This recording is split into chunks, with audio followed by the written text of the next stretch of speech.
So, Nintendo's finally revealed their next console, the Nintendo Switch 2, and reception has been mostly positive, but somewhat mixed. A bombardment of leaks giving almost every detail shared in this teaser away ahead of time certainly didn't help the general "that's it"-ness of this first look trailer. But aside from that, some people and even major gaming media outlets have expressed discontentment with Nintendo, seemingly abandoning their zig where the others zag approach to console making. That is to say, people accustomed to Nintendo never doing the expected thing are disappointed that their follow-up to the Switch is just Switch 2. Right down to the logo being the exact same as before, but with a big, garish numeral 2 sitting there awkwardly.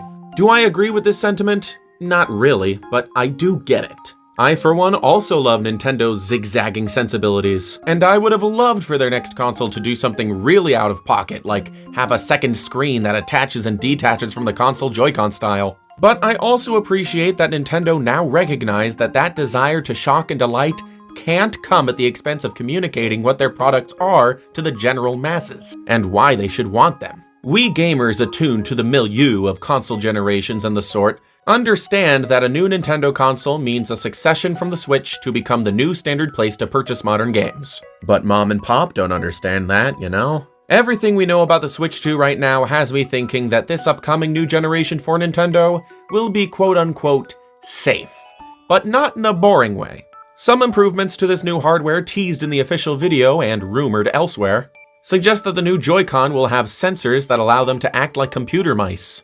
Also, these new Joy-Cons seemingly have microphones too, and there's a new button on the right Joy-Con whose functionality is completely unknown at time of writing, with multiple rumors telling us conflicting information, so there's no consensus either, and thank goodness for that. Either way, these innovations aren't exactly blue ocean insofar as they aren't doing anything video games have never been able to do before, but they certainly aren't red ocean either, because they're being integrated in ways completely different to how other market-leading competitors have used them. My prediction for how this Switch 2 era for Nintendo will play out is that we'll see Nintendo adopt what I'm going to nickname a purple ocean strategy.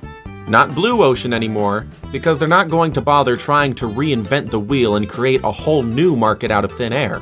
But not red ocean either, because they're not going to try and compete directly with Sony, Xbox Mobile, or PC. No, I suspect when it comes to software development, Nintendo will continue looking to their guiding principle of dokuso, or surprise and delight in ways people didn't know they wanted, but they're going to cater this dokuso to their individual games and IPs rather than to the very concept of interfacing with games entirely. We've already seen Nintendo utilize dokuso in this manner throughout the Switch 1 generation. Games like Breath of the Wild, Super Mario Bros. Wonder, Kirby and the Forgotten Land, and Pikmin 4 have been taking long-established Nintendo IPs and asking, what was the initial appeal of this property when it was new? What totally new design elements would further that purpose in an unexpected yet natural way? What innovations have come along since in this series, and which of them have been beneficial, and which ones haven't? Even though it's an extremely short teaser, I can already tell this approach has been utilized for this new Mario Kart. Even just visually, you can see they've rethought how best to present Mario and Friends Racing. The characters look like Yu Yamamoto illustrations come to life, and their animations look to have much more flourish and granular attention to detail than Mario Kart 8 did.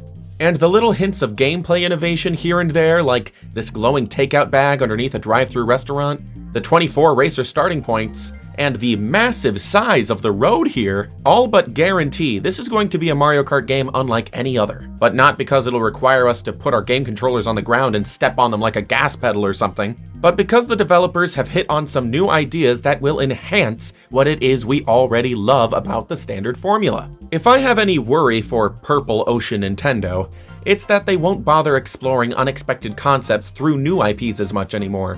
Which would be a big shame, as they did the unthinkable and created a new property with as much cachet as their most cherished legacy series right out of the gate with Splatoon on Wii U, and made me in particular spectacularly happy with ARMS, which is, by the by, the perfect template for how Nintendo should go about creating new core, not tied to peripheral IPs. Ask a fundamental question of innovation like, is it possible to make a standard fighting game with an over-the-shoulder view? Then cater all other aspects of design around answering that question. Then while you're at it, give players as many options for how they want to interface with the game as possible.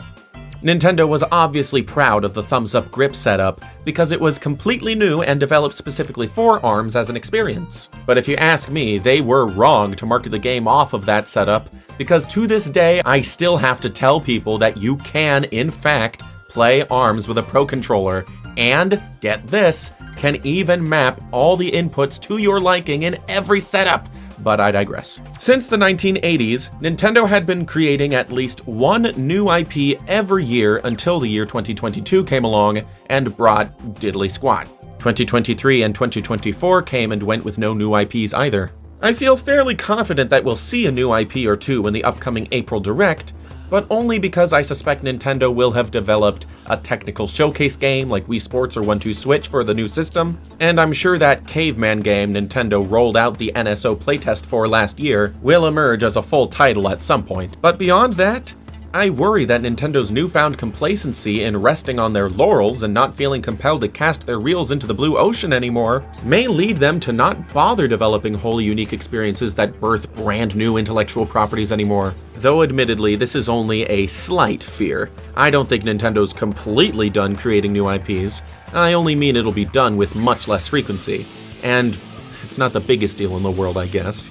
On the other hand, though, a trend Nintendo started doing in the latter half of the Switch's life, and don't seem keen to stop anytime soon, is reviving more of their less popular properties. Before the Switch came along, only 10 Nintendo IPs had ever been revived after going a decade or longer with no new games. And of those 10, only 2 have continued to get new games after the initial revival, the others having gone dormant and remain dormant to this day at time of recording.